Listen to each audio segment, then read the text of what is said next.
78వ స్వాతంత్ర్య దినోత్సవ వేడుకలను ఘనంగా నిర్వహించారు. కడియం నర్సరీ యాజమాన్యాలు రంగురంగుల పూల మొక్కలతో తీర్చిదిద్దిన కూర్పులు స్వాతంత్ర్య దినోత్సవ ప్రతిష్టతను ఇనుమడింపచేశాయి. ఒలింపిక్ క్రీడల్లో భారతీయ వీరులు ప్రదర్శించిన ప్రతిభను కొనియాడుతూ గ్లోరీ ఇండియా నినాదాన్ని శ్రీ పల్ల వెంకన్న నర్సరీ యాజమాన్యం అద్భుతంగా తీర్చిదిద్దింది.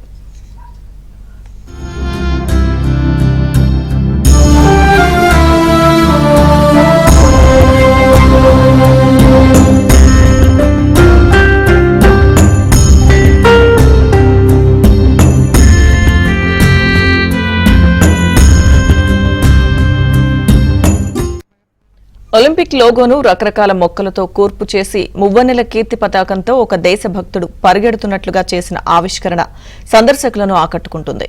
స్వాతంత్ర్య దినోత్సవ వేడుకలను పురస్కరించుకుని శ్రీ సత్యదేవ నర్సరీ యాజమాన్యం భారతదేశ చిత్రపటాన్ని మొక్కలతో ఏర్పాటు చేయడం ప్రత్యేక ఆకర్షణగా నిలిచింది.